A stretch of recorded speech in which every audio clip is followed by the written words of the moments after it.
Hello, everybody. Welcome, welcome. My name is Meredith Gershenson. I'm a research analyst here at workforce.com.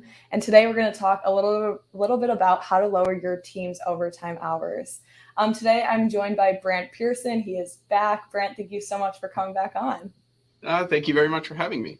Awesome. Brant is the founder of the Pearson Collaborative and an operational consultant. He holds a PhD in organizational development and leadership from the University of Arizona and an MBA and BS in healthcare systems administration from Ferris State University.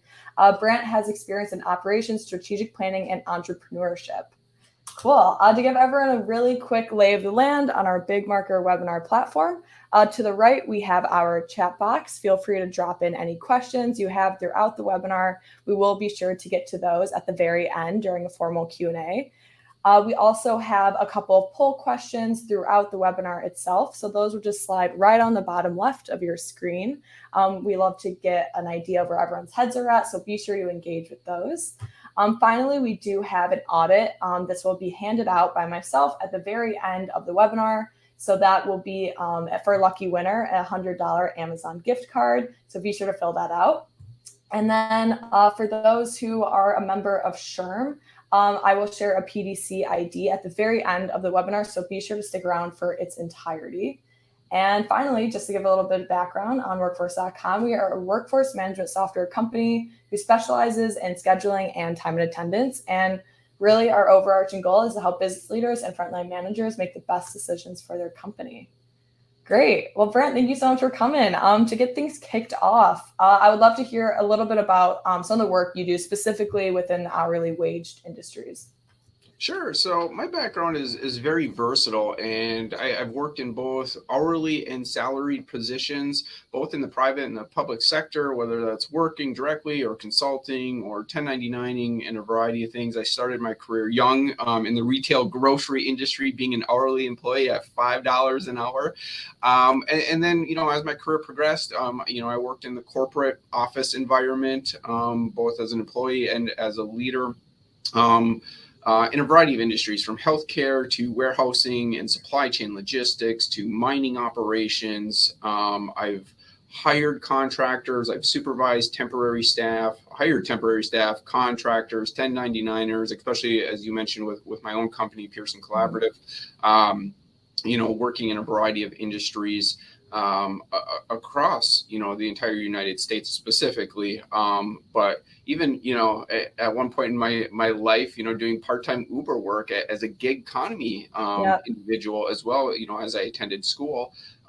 So certainly, I understand the challenges, the benefits, both from the leadership, business ownership side of things, as well as being the employee itself. Nice. That's great. What are some of the negative impacts that you have seen or worked with other companies in high overtime levels amongst staff that managers don't necessarily take into account all the time? Certainly, the first is probably burnout, right? That's typically the first thing that comes to mind. And then, leading into that, burnout really takes into account absentee.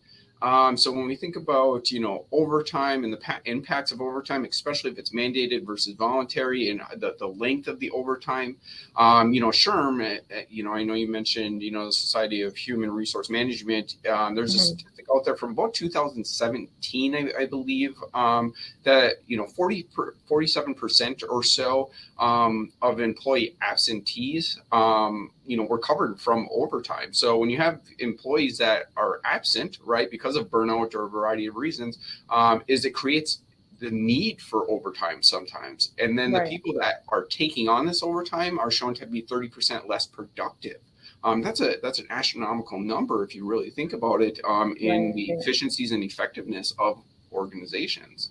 I'll also say on top of that many people might not take into account is the culture it portrays on the organization. And there's statistics out there that show it creates a poor morale. And that's not true for all instances, but if it's excess overtime in a consistent manner, it creates this culture of where the expectation that we have to be there. And then this notion or the culture of the organization turns into, instead of being motivating, as I mentioned, some of the statistics, poor morale. And when you have employees that aren't motivated they're less likely to go above and beyond, do those emails on the weekends, or come in a little bit early, or stay late, or want to pick up an extra shift, right? Right. And then on top of that is they're less likely to have good quality improvement standards, meaning if something comes off the production line and if it's not the highest quality that the organization can produce at the time, they'll just say it's good enough, right? But if you have motivated employees that are in a positive work environment, certainly they're going to stop it and fix it, right? And then in highly competitive industries, especially in almost every industry nowadays, part of that is giving exceptional customer care, right? If you have Mhm. employees that aren't as productive, as I mentioned, some of the statistics, excuse me, from SHRM, is they'll just say it's good enough, or kind of haphazardly, give a response in terms of somebody coming in face to face or on the phone in terms of customer care. And that leads to decreased revenues, right? Yeah. So if you have motivated employees and an awesome culture, they're going to go above and beyond. They're going to make sure high quality goods and services are going out the door, as well as providing high quality customer service, which will hopefully lead to increased revenues. So there's part of this mentality that kind of goes into it as well. And when we think about things that we don't think about oftentimes is with Mhm. high overtime levels, is this new notion that we're seeing nowadays of quiet quitting, right? People saying, I'm only going to Yeah. do 9 to 5, and that's all the work I'm going to do. I'm not going above and beyond. That's what I'm here for. And Mhm. when we look at overtime, especially if it's mandated overtime, you kind of avoid some of these pitfalls that are going to be barriers or challenges from the organization to be successful. And then lastly, high turnover, right? Yeah. So that's probably one of the biggest ones, and one that comes to many people's minds as well. And Walmart actually did a study, or a case study, that I was reading, and in about 2015, give or take, for an entry level associate that came into the organization, it cost about $4,500 to $5,000 per individual that they had to turn over or replace. So in other Right. words, this high overtime on a consistent basis, and if it leads to high absentee and a negative culture, you're going to have typically higher turnover. And even at entry level positions, by the time you advertise, recruit, get everybody on the same calendar schedule to interview and hire and train, and plus the institutional knowledge that leaves the organization from the individual that left, certainly has an impact on the organization. And this all stems from overtime, Mm. or high overtime levels, as you mentioned in the question. There's so many things I want to touch on there.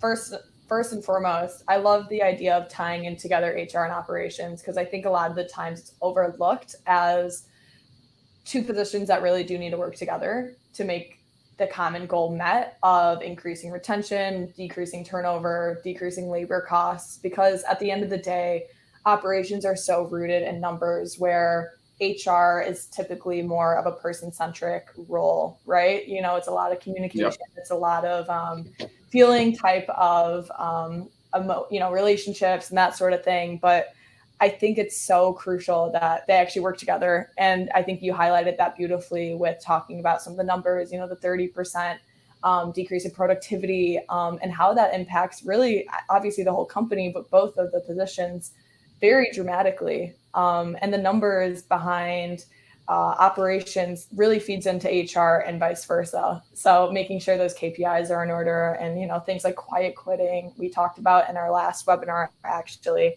and it has been on the rise, no doubt about that. So working together and making sure that the two roles are aligned is so important.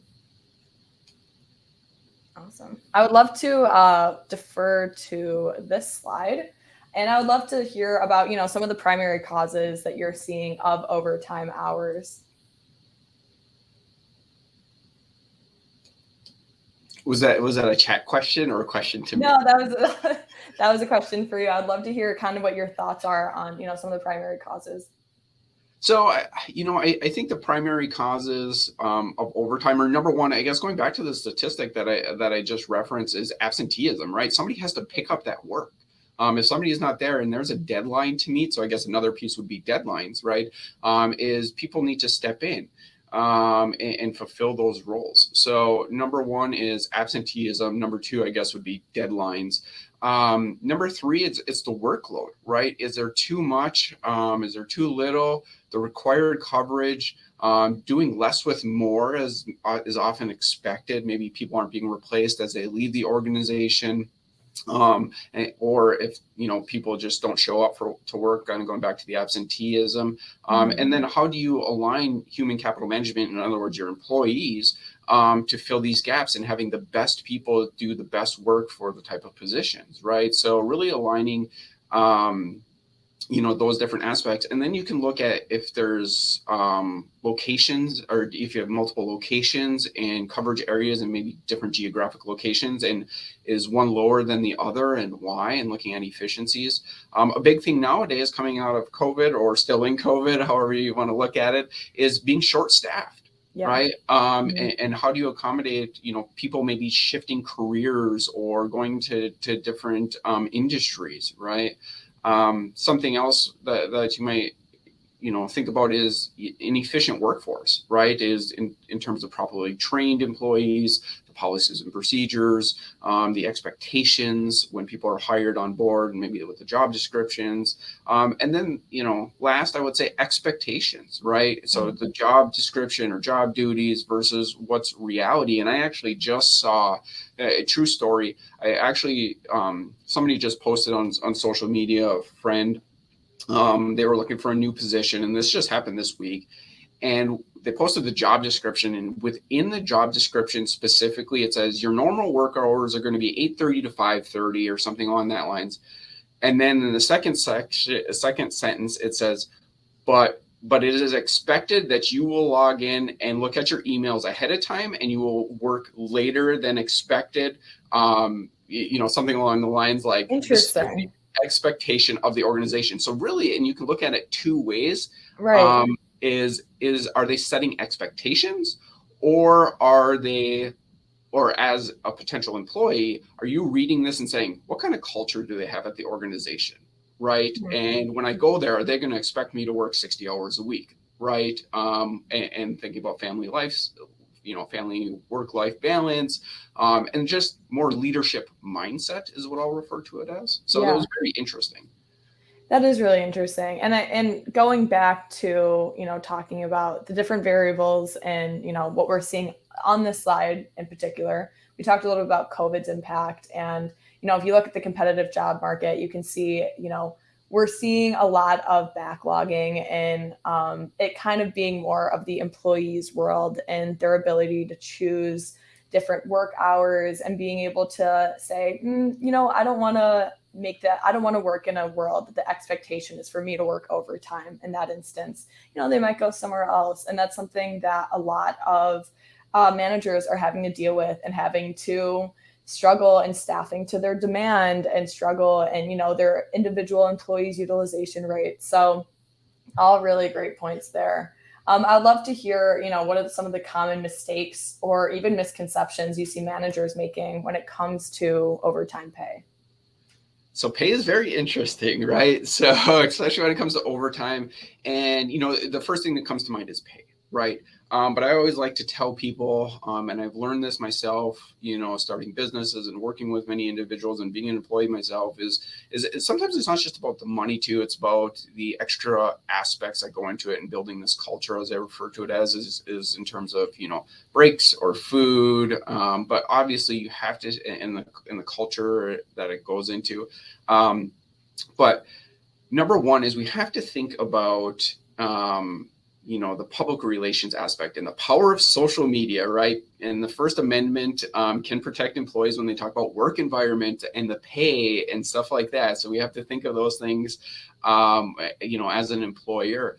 But when it comes down to specific pay for overtimes, things that are often not thought about, or just misconceptions, as you refer to, is, we have to take into account the average hours worked that week. And I'm specifically talking about United States employers, or employees for hourly workers, but it's not a couple weeks average, it's a singular week. How much do they average? If they work 40 hours or more by the Fair Labor Standards Act, it's 1.5, of their pay. So time and a half, right? And some organizations vary on that. Sometimes double time and a half or so on and so forth. Something that's typically forgot about is bonuses, right? Mhm. So if you have non-discretionary bonuses, meaning if you hit production levels, and you need to, provide, and you say, we're going to give you $1,000 bonus, right? Right. So as part of their average weekly salary is you need to take $1,000 divided by 52 weeks, right? And Mhm. that becomes part of their average salary. And that's often forgotten about. When it comes to meal time, so if I'm an administrative assistant or something like that, I can take, if I have a standard 30-minute lunch or hour lunch or whatever it is, but then I'm asked to sit at my desk just in case the phone rings, just in case, right? And maybe the phone doesn't ring. You are still being asked to work in that instance, right? And Mhm. just, eat at your desk and stuff like that. That is to be included, Right. right? As part of your pay. Otherwise, it's 30 minutes of uninterrupted time. But since you're being asked to stay at your desk, so that's something else we have to take into considerations. Certainly, we have to check federal and state laws because sometimes they change and they vary, and that's very, very important. For sure. An example of that is, over 40 hours a week for an hourly employee. Over that is, time and a half Mhm. or overtime pay, right? Some states will also say anything over 8 hours per day, right? And so you have to be cognizant of that. And these constantly change, whether it's from a local level or from a national and federal level. Obviously, if we look at minimum wage acts and things of that nature, Right. or, policies, I should say, we have to account for that. And then something else that I've seen and I've had happen to me personally is they'll say, "Oh, if you stay an hour late or 2 hours late, we'll give you a day off later this week." Technically, as an hourly employee, you are to be paid. There's no off the clock, aspect to it, and compensation in that aspect is you're supposed to be paid time and a half. Mm. So certainly, these things change over time, and definitely check your local, federal, and local laws, Right. that kind of go into that and dictate some of those things. Right. I think those are great points, and you offer some really good incentive type, monetary incentives there, like bonuses and stuff like that. But I'm curious if there's any other easy to implement solutions that you would recommend managers make, like cross training that might not take as much time or money at the end of the day. Yeah. So, number one, cross training, as Hmm. you said, you never know when somebody's going to up and leave the organization. And Right. we talked about somebody has to come in and fill that position. So, number one, cross training. I love cross training for a variety of reasons. Number one, it helps break down barriers, or oftentimes we hear silos within the workforce. Hmm. Number two, if somebody, gets sick, somebody ups and quits, somebody gets hit by a bus, unfortunately, on their way to work, right? Somebody can easily fill in for that position, Right. right, until you get a permanent new hire or more contractors, or whatever the case may be for your specific organization. And it also helps not break down barriers, but also build trust amongst the organization, and back to this cultural, positivity. And then certainly helps embrace communication. And Hmm. I think that's another big piece is easy, easy, fairly cheap things to do is get out and talk with employees, right? And Yeah. figure out what's working well. Because sometimes as leaders or managers, is we think things are going well because we'll see an employee, we'll see them in the hallway and say, "How's everything going?" And they'll say, "Everything's great," right? And they'll smile Right. and you think everything's great. But that's very, very subjective. And they might just smile because they're friendly, they're fearful of repercussions, don't want questions asked to them, don't want to be fired because maybe the project's not going as well as anticipated, or something like that. Hmm. So get out and talk to people, build rapport, find out from employees what's going well and what's maybe not going so well, right? Because they're the ones actually doing the work. Not only does this make them feel part of the success of the organization, but motivate them to want to see the project succeed. So they're more willing to work overtime, right? Right. Or additionally, is they might say, "Hey, we need to improve this process to make it more efficient, to make it safer, to make sure we're maximizing our efforts," right? So efficiency and effectiveness, in other words. So in other words, that can help change our policies and procedures, or our standard operating procedures. Hmm. Right? So just talking to people, and building that communication, is a big aspect. Definitely. You mentioned standard operating procedures, and I'd love for you to kind of give a little bit of a synopsis on exactly what that is for those that might not have heard of them. So standard operating procedures is, from a very, very high level, Hmm. is essentially your procedures, right? So how do you do things? So if we think about overtime, right? So maybe you have a specific policy regarding overtime, right? So you're very specific in terms of if you work 40 hours or average 40 hours a week, anything over that is time and a half, up to, if it's a cap or something like that, up to a certain dollar amount, doing these type of duties during this type of hours, doing these type of procedures, right? Or when I say procedures, job functions. Hmm. So it could be a variety of things. And the scope of work is really defining the efficiencies of the organization, saying this is the best practices for our organization, written in a format. So when somebody new comes into the organization, somebody needs a refresher training, professional development, they can go through and read step by step of what needs to happen, what needs to take place. Right. It's really a guide, right, for people at the organization at all levels of the organization. I love the idea of using an SOP for overtime policy and kind of making that for a little manual for everybody on your team, whether they're on, front of house, back of house, wherever they are, having that as a little snapshot on, okay, here's what the overtime expectations are versus making them the exception. I would love to hear a little bit more about that. So, do most companies that you've worked with often cap their overtime hours? If so, how has the response been from those frontline staff? So I have seen organizations cap overtime, saying you can only work X amount, and usually there's operational overhead within a project or just budgetary reasons or whatever that is. With that being said, if there is a project that needs to be finished and completed, and I'll kind of elaborate what I mean by project here in a moment, is those caps magically disappear.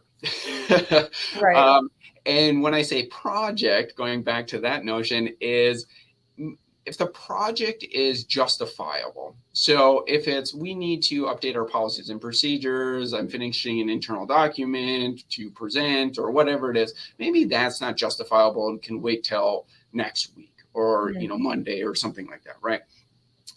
If it's a justifiable project, meaning we have a delivery to make to a client that's going to produce an invoice or payment or some type of revenue stream or something like that, right? So, in other words, there's some incentive from the organizational operational overhead aspect to eliminate the cap, right? Yeah. So that's going to change your scope of, your SOP and kind of the scope a little bit of the project. And that's why you want to be definitive and kind of look at the justifications. When it comes to specific frontline employees, Hmm.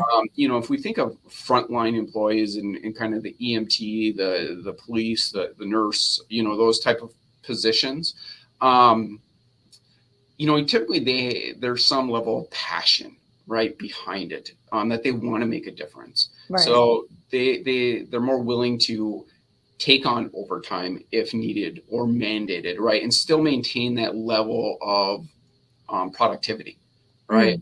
Mm. Um, some, a limit, some put a limit on it for, organizations, depending on the industry you're in, for mental well-being. So if we think of air traffic control, so maybe every 2 hours they have to take a break, or pilots or Uber or truck drivers, they can only, travel for so long before they're mandated to take a break. And this could change week to week, day to day, month to month, year to year. But certainly there's industries that kind of mandate things for the betterment of the organization, the staff within the organization, reducing that burnout and absenteeism. Hmm. Yeah, it's interesting.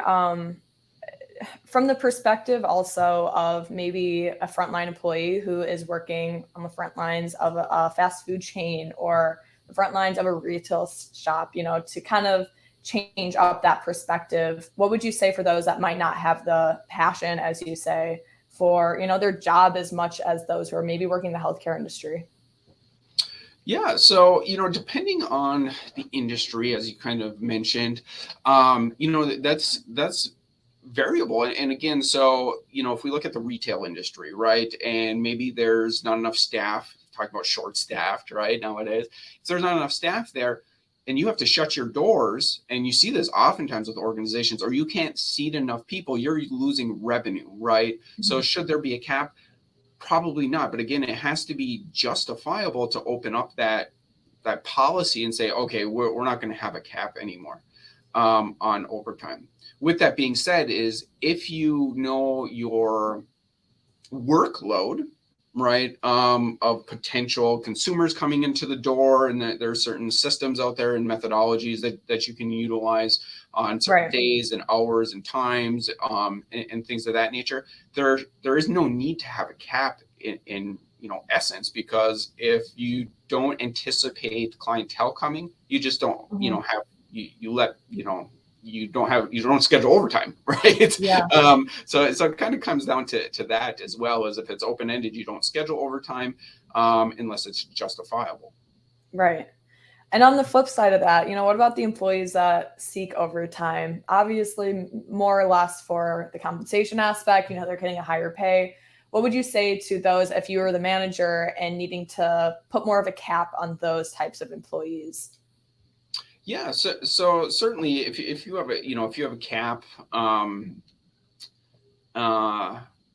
that's perfectly fine, but you have to make that known, and communicate that message ahead of time, because once they hit a certain threshold, right, then they know emotionally and mentally, that they're no longer able to work. And then you can also look from a staffing aspect for your businesses. Okay, if you have a cap on it, then going forward is we need to hire more people, right? We Right. need more staff, or vice versa. Maybe we need less staff, right? Depending on what's happening within the organization. So now you as an organization can make predictable assumptions, using data and information on, do we need to hire more people, right? So I think that's a very important thing to think about as well. Yeah, that's a really good point. Moving over to productivity, what is the correlation between productivity and overtime? We kind of touched on this throughout, but I'd love to hear your thoughts. Yeah, so when we look at overtime and the level of productivity, right? So we mentioned, or I mentioned some statistics at the beginning, talking about people are less productive, 30%, almost, I think it was 30% less productive, if my memory serves me correctly. Less productive if they're mandated overtime on a consistent basis. So when we look at those type of things, is motivated versus voluntary, or I mean mandatory versus voluntary, right? Is productivity, right? If you're volunteering, you're passionate about it, or you have some incentive, whether it's a benefit or monetary or whatever it is you're going to produce higher quality level work, right? So voluntary versus mandated.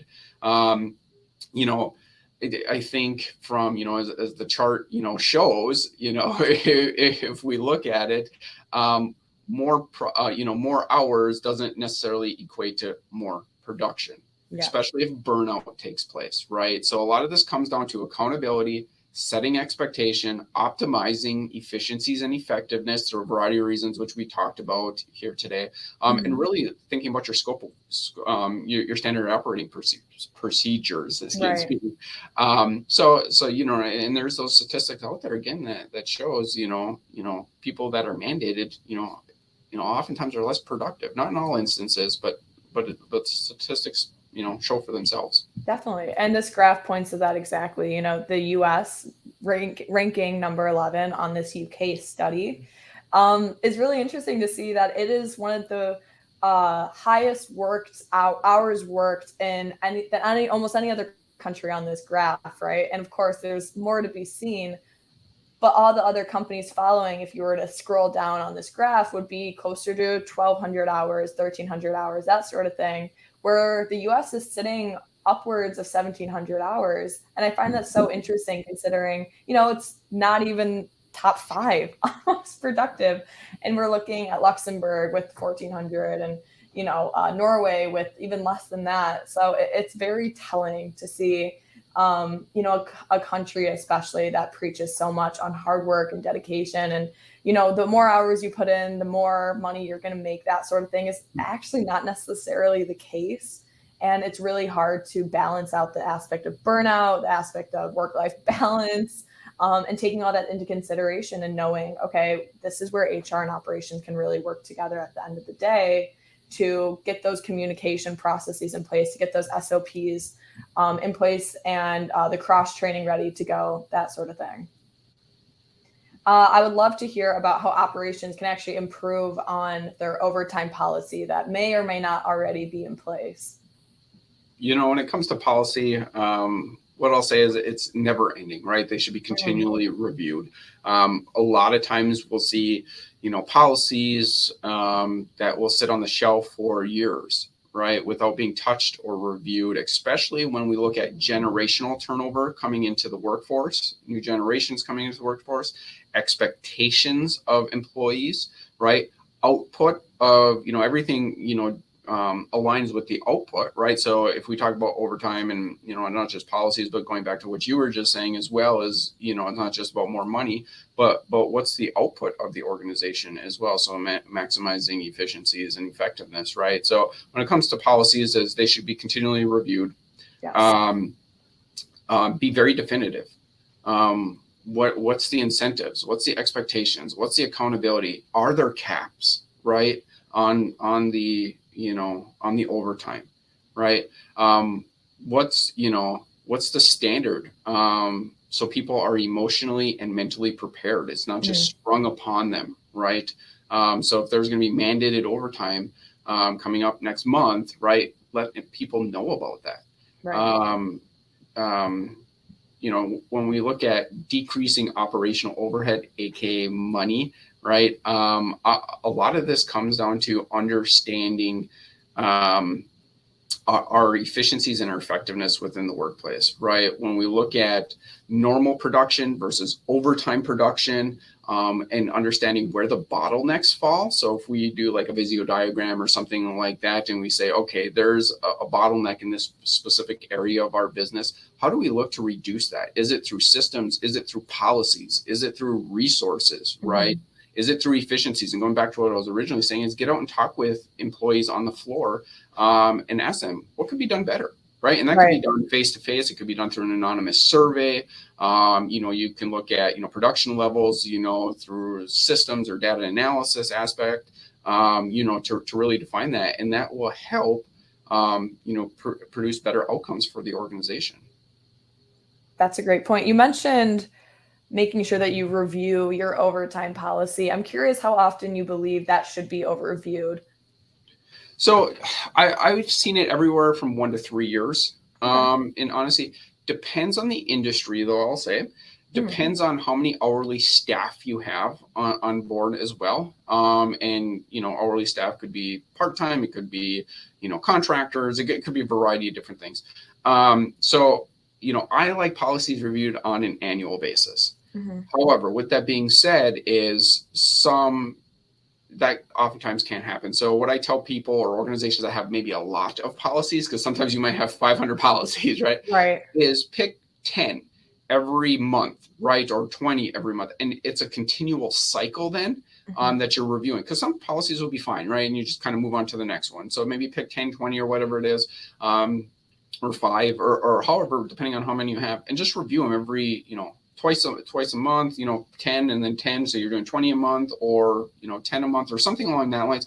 That way it's a continually evolving cycle. It's part of the organization's routine as well, because especially in today's era where things are highly competitive, we're all fighting for the best and brightest people to come work at our organization. Yeah. It's important that we're putting our best foot forward from an internal organizational standpoint, to make sure our operations, including the people working at the organization, are going to be successful. Speaking to that success and being able to measure that, how would you define utilization rate, and how can staff, specifically managers, actually measure staff's utilization rates? So certainly looking at working time versus billable, right? Oh yeah, so perfect timing with the slide. But it's not just working time versus billable. I would also look at production rates, right? Going back to that. So you have your billable hours, available hours, and that could be total addressable hours for a project.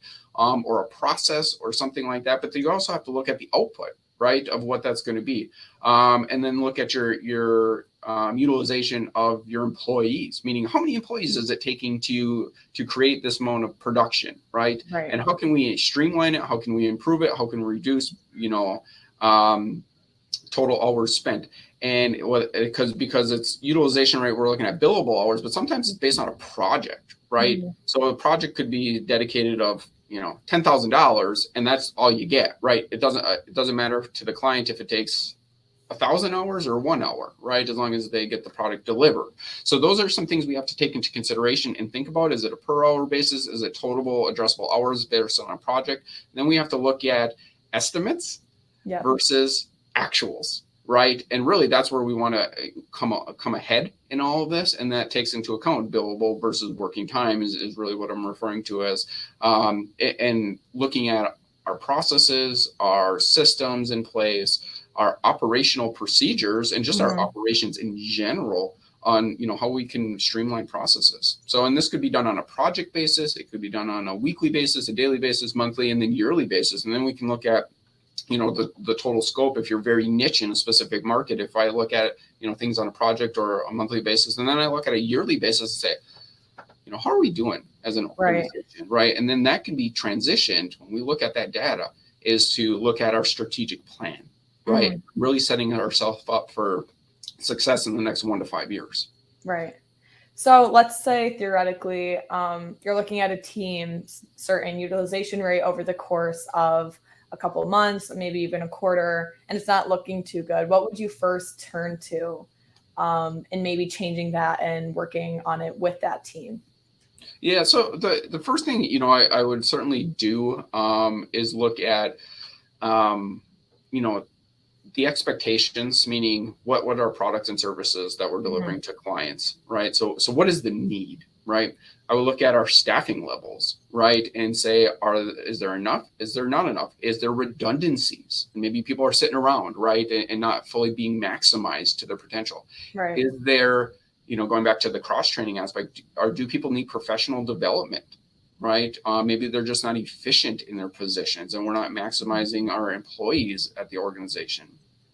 Are we monitoring our metrics? So meaning production levels, billables versus actuals. Maybe are we incentivizing employees to hit certain thresholds along the way, right? So non-discretionary bonuses, right? Going back to that from the beginning. But at the end of the day, it's still a build, measure, learn, repeat cycle, kind of like, I was talking about the policies is when we look at the organization and we look at whether it's utilization rates or productivity levels or whatever it is, we have to constantly be monitoring it. And I've actually seen, and I think it's a really cool concept, is people will put monitors up on the wall and show what the production levels are for maybe, afternoon, night, day shift type of production. Or they'll talk about it within their specific departments. Maybe it's not as public, right, within their departments, and looking at how we can streamline processes as well. And maybe that's done more on a monthly basis, but as management, we should be looking at maybe a quarterly or a yearly basis. Yeah, I think that's a good point, and making sure that there is a lot of consistency there, and how often you do measure it is measuring up to being able to compare it to if you are measuring on a quarterly basis. Hey, these are the amount of projects we have here. If we measure the same team with the same amount of projects, how is that going to compare? Maybe what has changed. So making sure those control variables are set in stone so you can actually get some good KPIs. You could get a good read on things. It's very important. I would love to hear about what are some, solutions that you would recommend managers in just keeping overtime hours low, but productivity high. Incentives, for reaching benchmarks is certainly helpful, and that could come in a variety of different manners, right? Not just overtime pay, but a variety of different manners. I'm a firm believer. I got my doctorate degree. I'm a firm believer in education. So continual education. So that could be cross training. That could be professional development within your organization, whether that's internal or bringing in external people. Maybe it's annual training, on a learning management platform or whatever it is. It's just continual knowledge. Not only does it show the organization you're investing in them, but hopefully your organization is getting a benefit out of that, meaning a new understanding of the latest technology, an understanding of how to be more efficient or work with fellow colleagues, right, to Right. improve production because you all get along and you're breaking down silos, right? Or you're not, a big thing is you're not duplicating work, right?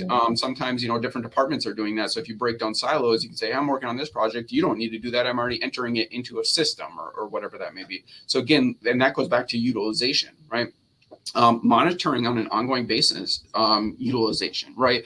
Are we, from a staffing perspective, is if we continually have to pay maybe temporary agencies to bring in staff, right? Because we're constantly behind. Does that mean we need to hire somebody because we're kind of putting money out the door to these different agencies instead of just bringing in somebody that can stay there and be more efficient because they understand our procedures on a day-to-day basis rather than once a month we're trying to scramble for 20 extra people.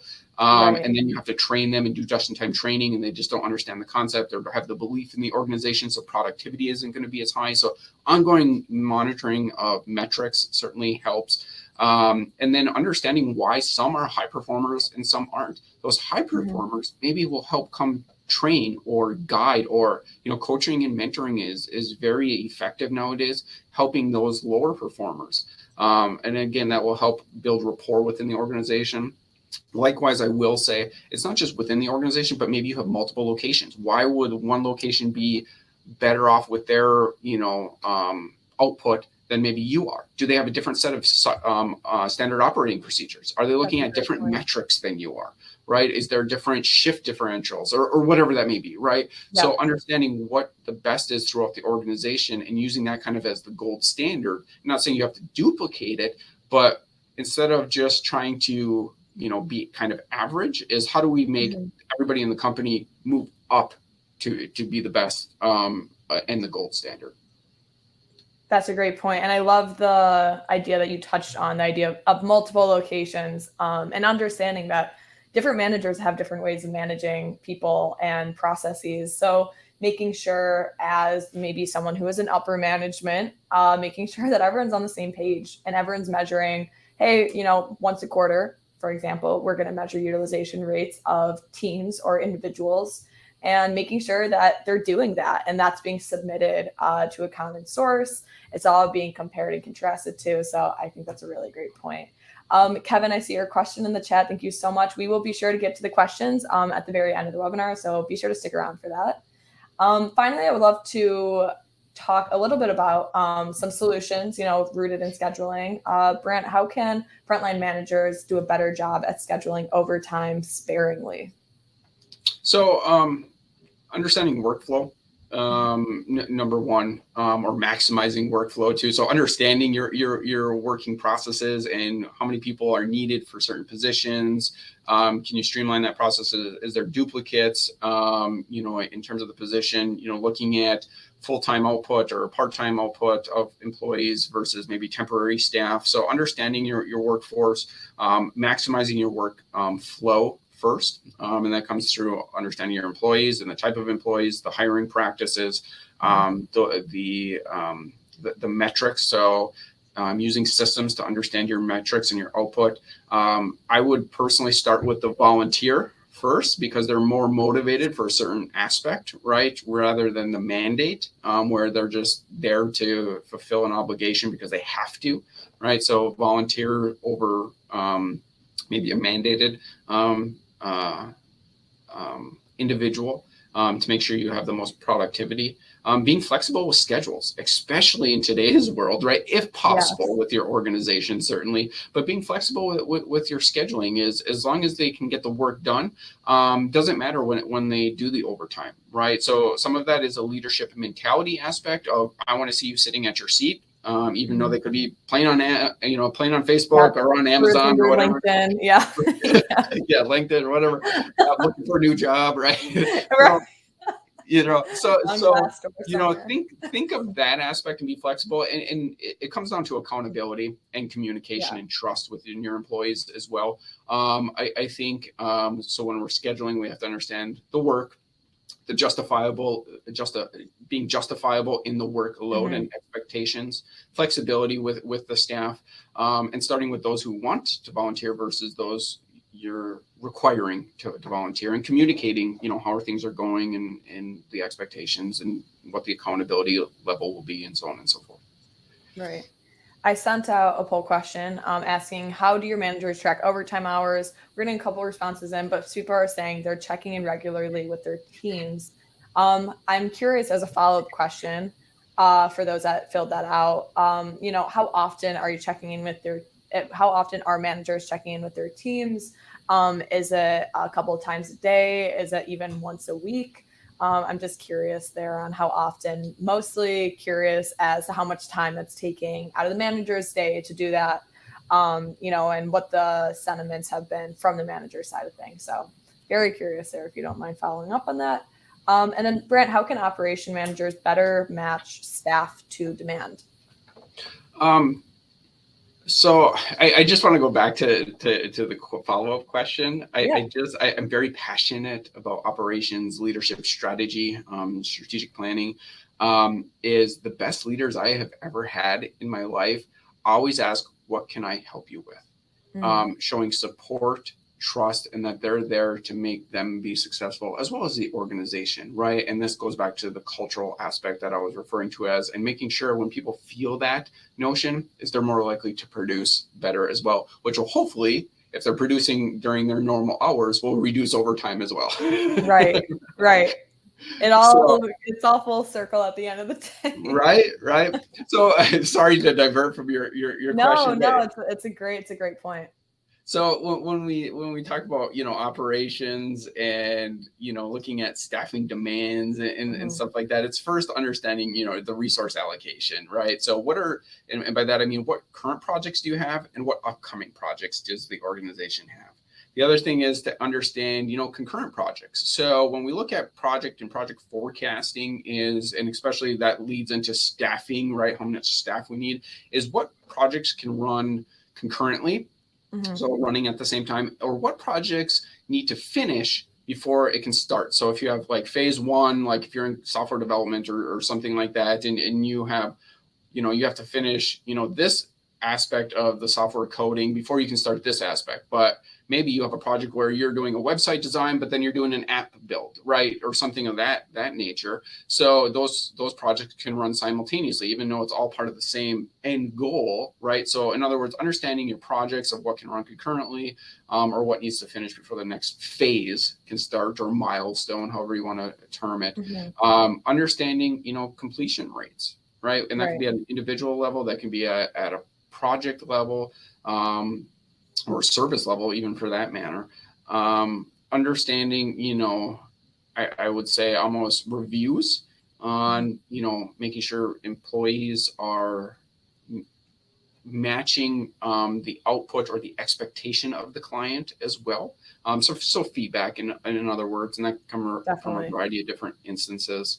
Understanding those blocks or those barriers, as I was previously mentioning. So where are the bottlenecks, in other words, and how can we streamline processes, or where are projects getting held up, right? Is it at a specific department, or is that a specific part in the production line, whatever that may be? And then certainly, in terms of better matching staff to demands, technology, understanding the data of estimates, reality versus production output.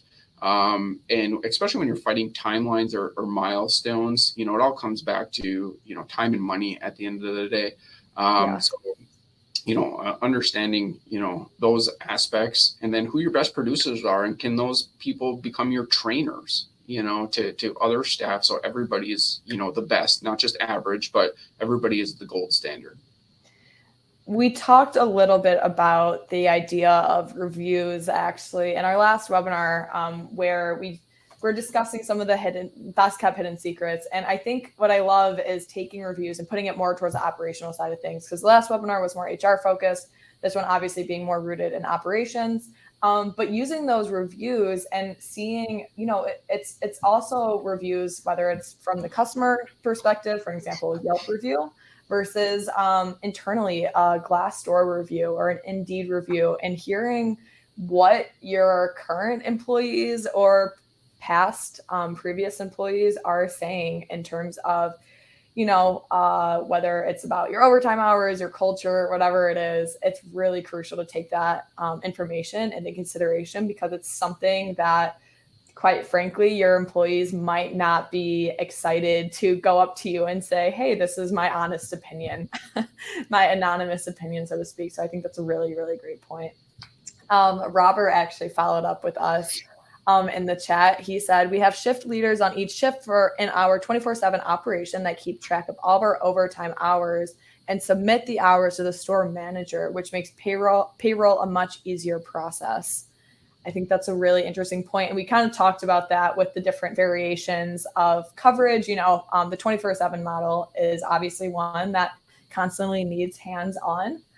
So I think that's a really interesting process in submitting your hours to a manager prior. It's more heavily mitigated, and, you have to go to the manager to actually be accepted into overtime, or, however many more hours that an employee wants to work. So thank you so much, Robert, for that. And Lauren, I see your question. Thank you so much for asking that. We'll be sure to get around to that in a couple minutes. Finally, I do want to touch on, a final question for you, Brent. What are one or two top tips, actions, or takeaways the audience can walk away with to lower their team's overtime hours? So number one, I would talk with my employees, right? Whether that's face to face or building rapport and going out there on the floor and saying what could be done better. Makes them feel part of the organization. It helps build the culture, breaks down barriers, opens up the lines of communication, and they feel part of the success of the organization.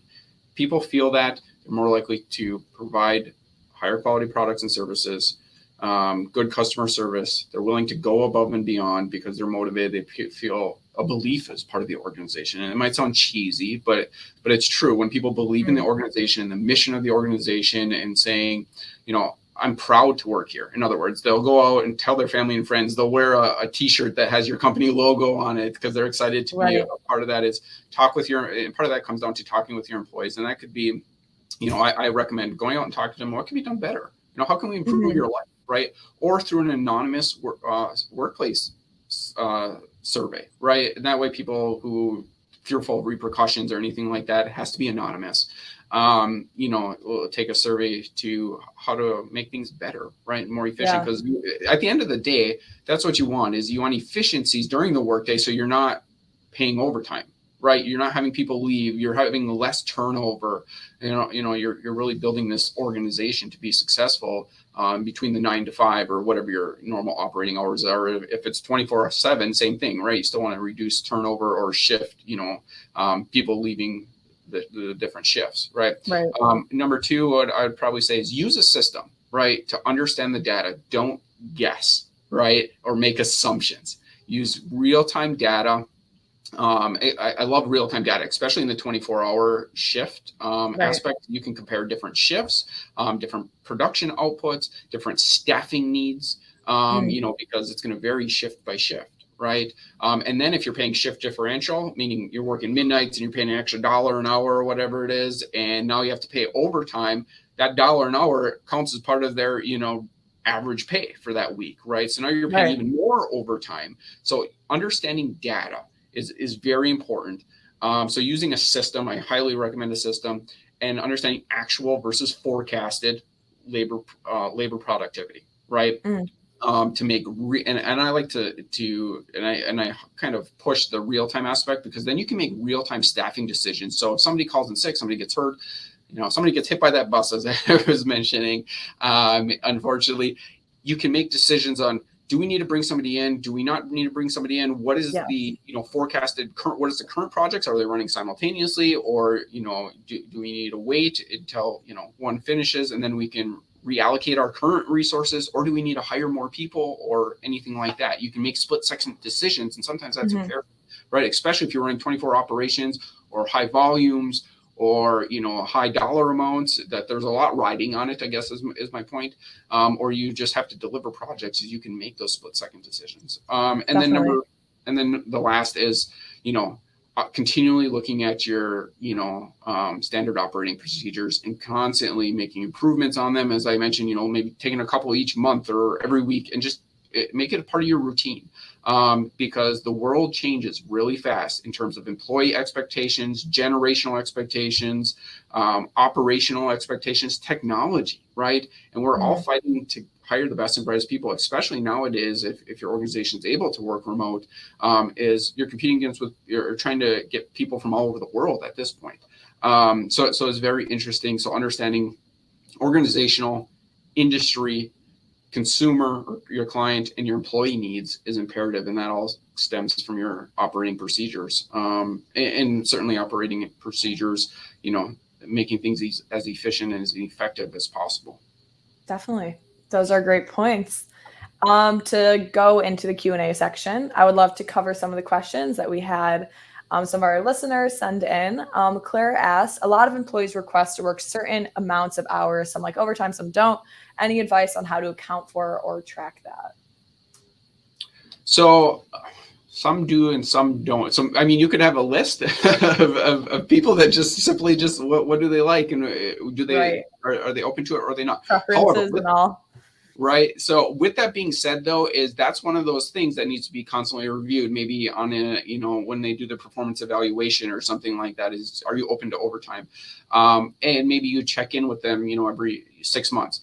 And the reason I say that is because, family and life expectations and duties change, right? So maybe somebody had a child, right? So maybe now they can't work overtime or don't want to work overtime. So understand that's kind of fluid, and that might change over time. Obviously, if they're voluntary, have them do it before you mandate other people, because they're going to be more invested in it for a variety of reasons. I would just maintain a list, and hopefully it's not thousands of employees, or if you have a system, especially like an HR system or something of that nature, there might be a little toggle box that you can use that says open for, overtime. Yeah, that's great. Kevin asked, having the right amount of people there to keep productivity high while avoiding overtime is hard for us in retail right now. Any tips on how to better manage this? So retail's very interesting because, we have the holiday season coming up, right? So different expectations throughout the different years. So it depends on the type of retail you're in, whether you're selling outdoor gear and I'll say cold weather gear. I'm in the upper part of the United States. So we have cold. So in other words, so if my retail is focused on, sunshine and swimming, right, we're going to have lower staffing needs. So number one is I would look at, when I talk about projects, right, equate that to looking at holiday seasons or your busy season, right? So that might be your type of project, in other words. So you have to look at what's the anticipated throughput of clientele within your setting, right? So that will help increase, look at staffing needs. Number two is look at the data, right? So how many people are actually forecasted versus actually coming into the door? And you could say, and you could look and say, okay, we can help. And depends on the industry. If you're, sporting goods versus jewelry store, right, where it's more one-on-one and you spend an hour, how long does each person potentially spend with each individual, right? And then you can define as, okay, we forecast 10 people to come in every hour. It takes an hour, one staff per individual for an hour, and then you can start to forecast how many potential individuals you will need. And that, from a retail standpoint, you can bring in temporary staff and stuff, especially, you see it all the time with the, seasonal employees. So that will help justify a little bit if you look at average spend time per individual with a client. And then how many potential clients will be coming in during that specific time. And when I say time, maybe you look at, per every 3 months per quarter or something like that. It might be a good justification. And then you can start to plan out, well ahead of time before other people swoop in and get those high quality individuals. Right. That's a great point. Lauren asked, and just to close it out, when you mentioned matching staffing to demand, what's the best way to do that? So matching staff with demand is I typically I like systems. So I would look at current projects, versus upcoming projects in the pipeline that are either closed, or you got a purchase order or something like that, or you got a busy season coming up in the holidays or something like that. So kind of going back to what I was referring to as, then you can say, here's our employee staff right now, is going forward is what does the outlook look like, right? And if it's, concurrent projects running at the same time, if one has to finish before the other, and then these people can go on and work on the same project. If you have a busy season, is we expect these many people to come through the door, and this many people, it takes this long for individual. How many more people will we need, right? So it's you're really forecasting, I guess, is my point. Right. And that's why I was talking a little bit about real-time decision making, because if you have something that happens that day, or you need people the next day or something, it's very important to know the data. Number two, it's important to know the timelines. Okay. Mm-hmm. So when you know the timelines and expectations, right, once you have to deliver, when you have to deliver it by, is you can forecast a little bit better in that aspect. So looking at current staffing, looking at current projects, looking at upcoming projects or busy seasons, or however you want to look at that when I say projects, and then looking at deadlines. When is it going to slow down? When is the potential deadline for this project to be done? Right? Are we behind? Right, in the project? So if we look at our milestones, are we behind? Are we ahead? If we're behind, right, and we see, and again, looking at those bottlenecks, is maybe we're we're not getting out invoices fast enough, and they're sitting for a month in accounting. Do we need to bring on a temporary accounting staff? So looking at maybe Visio diagramming your operations, right? And then you can look at your utilization or your throughput. Great point.